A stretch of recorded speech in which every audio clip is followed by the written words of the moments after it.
Hekk kif ix-xogħol fuq proġett ta' akkomodazzjoni soċjali fil-Marsa qed javvanza sew, ir-residenti ta' din l-istess akkomodazzjoni se jgawdu minn aċċessibilità aħjar grazzi għal proġett ta' tisbieħ kemm fil-proġett innifsu u anke fl-inħawi.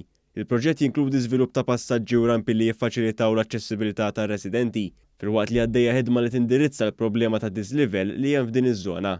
Il-Ministru għall-Akkomodazzjoni Soċjali Rodrigue Galdes spjega kif din il-ħidma se tipprovdi ambjent isbaħ u aktar sigur f'din iż-żona. Ix-xogħol issa mixi ġmielu investiment ta' €1,000,000 f'aċċessibilità mhux biss għall-anzjani, għan-nies li jgħixu f'din iż-żona, imma wkoll minn aspett ambjentali qed nagħtu ħajja mill-ġdid liż-żona ta' madwar dan il-qasam ta' djar importanti wieħed mill-akbar li hawn f'pajjiżna. Fil-fatt fiż-żona madwar l-akkomodazzjoni soċjali se jinbena wkoll band li ġdid ta' tfal u se jitneħħew xi strutturi mill-awtorità ta' djar li kienu jokkupaw spazju pubbliku mingħajr permess.